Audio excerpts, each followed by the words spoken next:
Good morning, children. Good morning. Very good morning. Okay. Just for 1 minute, just your on your camera. Okay. So very good morning. Today we are going to talk on very important lesson and our country India. ठीक है. अगर हम India की बात करते हैं ना, तो इंडिया के बारे में बहुत सारे लोगों ने बहुत सारी बातें कही. ठीक है. एक बहुत बड़े एजुकेशनिस्ट थे, स्कॉलर थे, रोला जोफ. वो क्या कहते थे इंडिया के बारे में? वो इंडिया के बारे में कहते थे कि Indian culture certainly gives the Indian mind. Indian culture certainly gives the Indian mind, including the mind of the great Indian scientist. The ability to think out of the box. मतलब भारत का जो culture था, भारत की जो संस्कृति थी, वो बड़े बड़े दिमाग वालों को इसने दिया. ठीक है, जो कि आउट ऑफ बॉक्स थिंकिंग करते थे. मेरी बात समझ में आ रही बेटा? आउट ऑफ बॉक्स का मतलब क्या होता है? Creative thinking. जो हम सामान्य लोग जिस तरीके से सोचते हैं, उस तरीके से ना सोचकर सोचने का तरीका कुछ अलग हो. That is called creative thinking. Are get you point? चलो, इसी नोट के साथ हम अपनी बात को, आज के लेसन को स्टार्ट करते हैं. ठीक है. तो हम अब स्क्रीन प्रेजेंट करेंगे बेटा. आप लोगों को स्क्रीन दिखाई देगा तो मुझे बता देंगे आप. ओके. हाँ. चलिए. Good. You are seeing the screen now. Okay. So when somebody of a foreign origin have a certain amount of faith, so what is our responsibility? Huh? We should not think that, oh India, oh my country, that is land of light and spiritual knowledge. जागो, मतलब आगे बढ़ो. ठीक है. And true mission to the world. पूरे विश्व के लिए एक मिशन के समान, कि उनको दिशा दो, उनको लाइट दो, उनको प्रकाशित करो. प्रकाशित करो कि जीवन का उद्देश्य क्या है. प्रकाशित करो कि ये जीवन कितना बहुमूल्य है. जब तक बच्चों आप अपने अंदर इस बात को नहीं सोचोगे कि ये जीवन केवल अपना जीवन नहीं है, एक बड़े शहर में एक प्लॉट, एक बढ़िया सा मकान, एक car, this is not the life at all. Life, हमारे लाइफ का ऑब्जेक्टिव क्या है? To bring the light in the millions of people and to change their life. उनकी जिंदगी में प्रकाश लाना ही सही मायने में उद्देश्य है. इसलिए हमारे यहाँ क्या कहा जाता है? सर्वे भवन्तु सुखिना, सर्वे संतु निरामया. ठीक है. इसलिए हमारे यहाँ कहा जाता है आन भद्रा क्रतु यंतु विश्वतः. इसलिए हमारे यहाँ कहा जाता है वसुधैव कुटुंबकम. So with that point, what India is, जब लेसन को हम पढ़ने जाते हैं, we must have the affinity for the lesson. हम लेसन को केवल कुछ मार्क्स के लिए ना पढ़ें. ठीक है. उस लेसन के प्रति कुछ अपने व्यूज रखें. पॉइंट. तो भारत वो देश है जिसने विश्व को एक ऐसे कल्चर देने का प्रयास किया जो जिसमें सारे लोगों के प्रति रिस्पेक्ट का भाव हो. वसुधैव कुटुंबकम. पूरी पृथ्वी ही परिवार के समान है. परिवार में हम एक दूसरे के साथ लड़ते झगड़ते नहीं हैं. ठीक है. और जिस दिन लड़ने झगड़ने लगते हैं, परिवार टूट जाता है. उसी तरह आज विश्व टूट रहा है. उस विश्व के जो टूटने की जो प्रक्रिया है, जो सभ्यताओं में लड़ाइयाँ हो रही हैं, इस लड़ाइयों को मुक्ति का मार्ग अगर कोई दिखा सकता है तो वो our country India. Getting point? So you are feeling proud of this nation or not? That is the first question. If you are feeling proud for your nation, your country, then you are a true citizen of this country.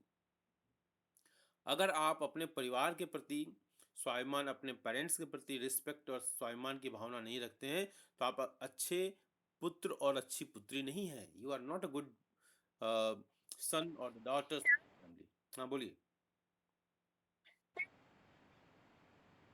My God, अभी present नहीं हुई है. इतने सारा हमने बोल दिया. कोई बात नहीं, दोबारा कोशिश करूंगा. कोशिश करने वालों की हार नहीं होती, तूफानों से डरकर नौका पार नहीं होती. स्क्रीन प्रेजेंट हो गई है? यस। कोशिश करने वालों की हार नहीं होती, तूफानों से डरकर नौका पार नहीं होती। तो with that motive you are going to study this lesson, our country. Okay, our country बोलो, एक बार प्यार से बोलो, आवर कंट्री। हाँ, यस। तो एक साथ जब बोलोगे आवर कंट्री, तो तब अंदर से फीलिंग आएगी, यस ये हमारा देश है। तो हमारे देश में बहुत सारे काम करने पड़ते हैं। चलिए, India is a country of vast geographical expense, मतलब बहुत बड़ा विस्तार है। भौगोलिक विस्तार जिसको कहते हैं ना, माइंड, मतलब नॉर्थ से लेकर साउथ तक, ठीक है, ईस्ट से लेकर वेस्ट तक, मतलब जम्मू कश्मीर से लेकर कन्याकुमारी मान लो, और अटक से लेकर कटक तक, है ना, ऐसे बोलते हैं, बोलने का तरीका। वैसे तो कटक से आगे भी हमारा है अरुणाचल प्रदेश, जहाँ अरुण यह मधुमेह देश हमारा, जहाँ निकल अरुण को मिलता एक सहारा, अरुण यह मधुमेह देश हमारा। अरुणाचल प्रदेश का नाम ही पड़ा, हमारी मासूमा बेटा शायद उधर की ही हैं, या प्रिंसी बेटा उधर की हैं, तो वो अरुणाचल प्रदेश, अरुण, अरुण का आंचल अरुणाचल, तो कितना बढ़िया नाम हमारा रखा गया। संस्कृत बेस्ड जो नाम है कितने प्यारे, अरुण का आंचल।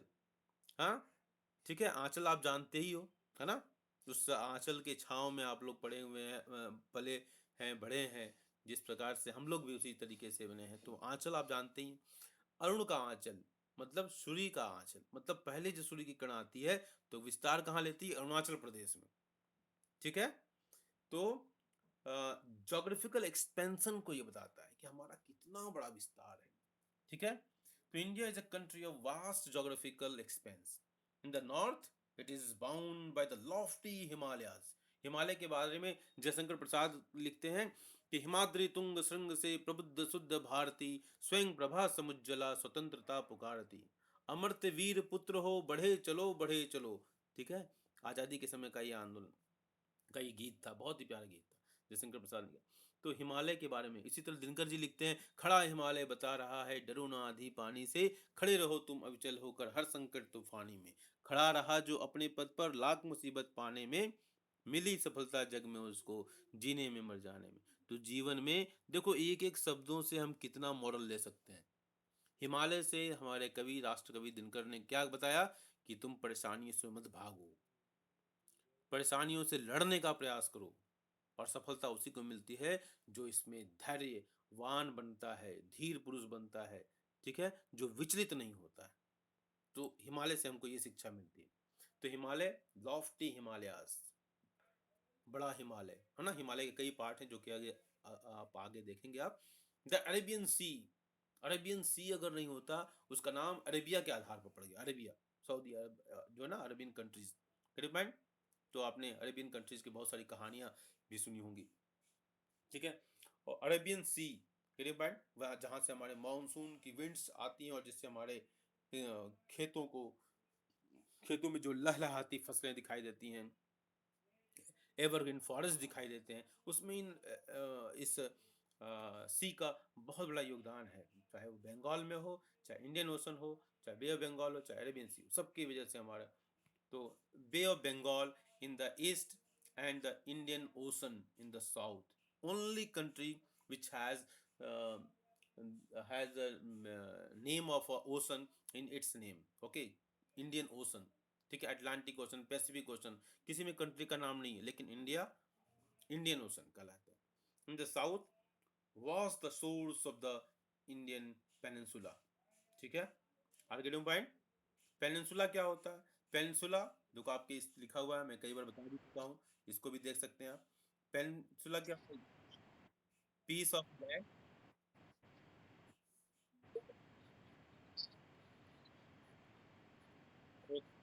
यस यस,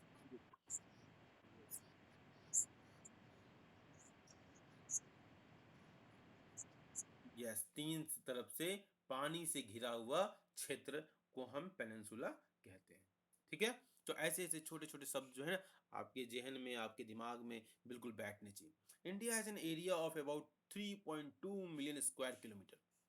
ठीक है, 3.2, इसको अंडरलाइन कर लेंगे कि इंडिया का एरिया कितना है, 3.28 मिलियन स्क्वायर किलोमीटर।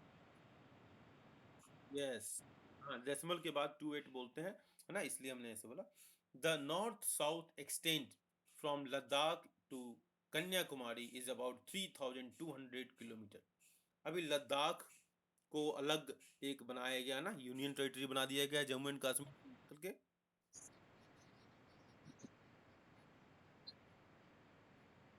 हाँ, कश्मीर लिखा हुआ है, ठीक है, कश्मीर अब Ladakh.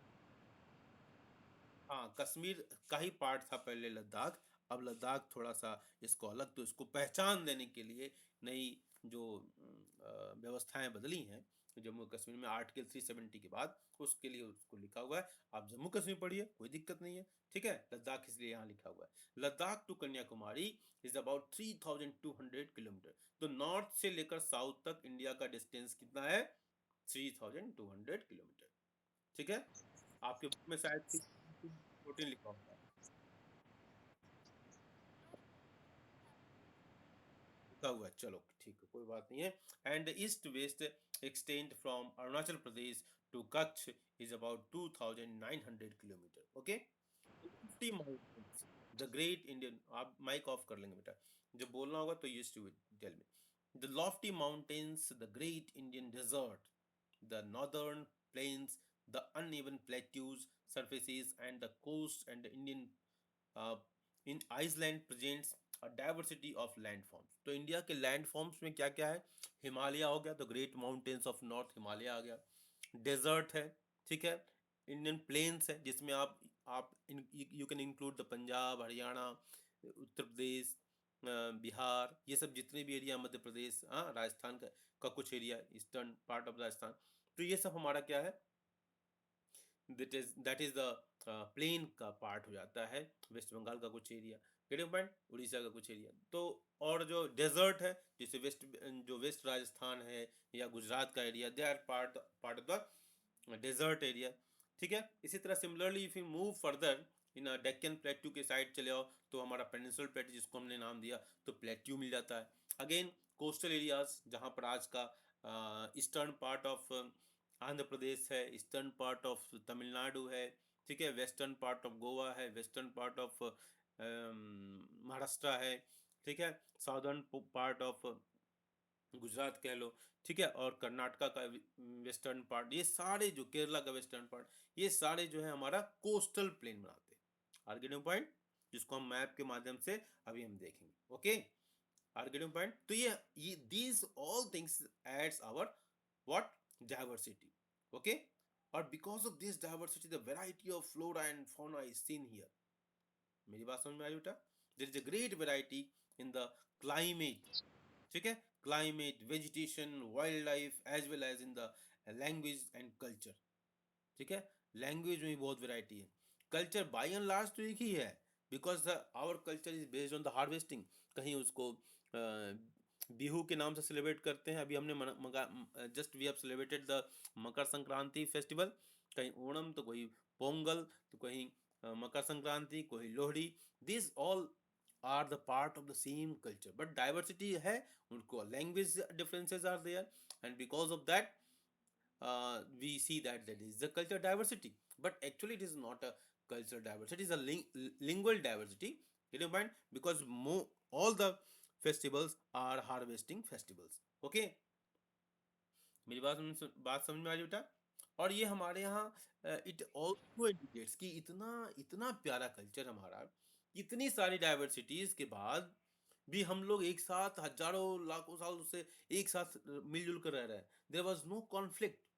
If you see to other part of the world, आप देखोगे कि थोड़ा सा अगर डाइवर्सिटी हो जाता है तो देयर इज अ क्लैश। अभी भी बहुत सारे कंट्रीज में लड़ाइयाँ हो रही हैं, लड़ाइयाँ होने वाली हैं, गेटिंग पॉइंट। बहुत सारी कंट्रीज में ऐसी स्थिति है, लेकिन हमारे यहाँ इस तरह की स्थिति नहीं थी। एंड बिकॉज ऑफ दैट, इसलिए कहा गया, क्या कहा गया कि भारत के बारे में, ये कि अ Nations culture resides in the hearts and in the soul of its people। Point, किसी भी देश का की जो संस्कृति है, लोगों के हृदय और उसके सोल, उसकी आत्मा में निवास करती है। और हमारी आत्मा कैसी है? वसुधैव कुटुंबकम की आत्मा है, ठीक है। आर्गेटिव पॉइंट, यही हमारा ट्रेजर भी है, ठीक है। हाँ, चलिए, तो इसके बारे में बहुत सारे, जब आप इसको पढ़ोगे, मैक्स मुलर को पढ़ेंगे आप, जब आप आइंस्टीन को पढ़ेंगे, तब आपको समझ में आएगा कि व्हाट आई एम सेइंग, मतलब मैं जो कह रहा हूँ, पांडे सर जो कह रहे हो वो कितना सच है। अभी आप इसको रियलाइज नहीं करेंगे, लेकिन बाद में आप इस चीज़ को रियलाइज करेंगे कि what actually I was saying, जब ये बहुत फैक्चुअल बात है, और this things need to be explored further. In this diversity, we find unity that is reflected in traditions that bind us as one nation. India has a population of more than 120 crores since the year 2011, मतलब 2011 10 years पर census होता है। हमारी जनगणना जो है first census 1881 में हुई, और इसके बाद से लगातार हर 10 साल के बाद सेंसस होता है, जनगणना होती है, लोगों की काउंटिंग होती है, जिसमें हमारे जैसे बहुत सारे लाखों टीचर्स को लगाया जाता है। वो घर घर जाते हैं और लोगों से पूछते हैं कि आपके घर में कितने लोग रहते हैं। हाँ, वो लोग जहाँ भी रहते हैं तो उनकी काउंटिंग की जाती है, और उसके आधार पर भारत देश में कितने लोग रहते हैं उसका पता लगाया जाता है। That is called census. You know, but it is the second most populous country of the world after China. But it is not a very proud thing, so on which we can feel that yes, हम लोग दूसरे सबसे महान देश हैं जनसंख्या के मामले में। No, it is not, because population, more population means more burden on the resources, and when there is a more burden on the resources, people will fight, there will be conflict always, and the nation cannot develop। प्रगति उस समय होती है जब शांति होती है। इसलिए भारत, प्राचीन भारत में देखो तो कितना हुआ, कितना डेवलपमेंट हुआ, चाहे आर्यभट्ट हो, चाहे बरामीर हो, चाहे लीलावती जैसे लोग हों, भास्कराचार्य जैसे लोग हों जिन्होंने अपनी बेटी लीलावती को एजुकेट किया। लीलावती की कहानी कभी आप एक्सप्लोर करना, नेट से सर्च करके पढ़ना। मेरे पास समय नहीं है कि मैं इतनी सारी अच्छी बातें बता पाऊँ आपको, लेकिन आप सर्च करेंगे तब आपको समझ में आएगा कि what India was. Get in mind. तब उस समय क्या था, उस समय पीसफुल माहौल था। आपने चालुक्य को पढ़ा, आपने पुलकेशिन द्वितीय को पढ़ा, आपने पल्लव को पढ़ा, गेट योर पॉइंट। और साउदर्न, स्पेशली साउदर्न इंडिया में प्रॉस्पेरिटी बहुत ज़्यादा हुई। कारण क्या था, उनको जो बाहर से जो सामना करना पड़ा अटैक का, उसका वो बचे रहे, because three sides they were surrounded by water areas. Get your point. तो अगर आप इन बातों को अगर ध्यान दें, तो मैं यहाँ ये कहना चाहता हूँ कि पॉपुलेशन कैन बी, जैसे कलाम साहब कहते हैं, एपीजे अब्दुल कलाम, कि population is not a burden. लेकिन उनके कहने का जो उद्देश्य है वो ये कहते हैं कि अगर इस पॉपुलेशन को हम ट्रेंड कर दें, अगर इस पॉपुलेशन को हम एजुकेटेड कर दें, अगर इस पॉपुलेशन को दूसरे की भावनाओं की कद्र करने वाला पॉपुलेशन बना दें, कि respect for other views, other ideas, other way of living, तो ये पॉपुलेशन एसेट बन सकता है। Because we can skilled, we can educated, we have respect for others, तो कॉन्फ्लिक्ट होगा ही नहीं। You find. लेकिन अगर ये पॉपुलेशन अनएजुकेटेड हो जाए, अनस्किल्ड हो जाए, ठीक है, मेरी बात समझ रहे हो, दूसरे को रिस्पेक्ट करने वाला पॉपुलेशन नहीं हो, तो क्या हो जाएगा, ये पॉपुलेशन बर्डन हो जाएगा। I it can create a chaos in the country. मेरी बात समझ में आ रही बेटा?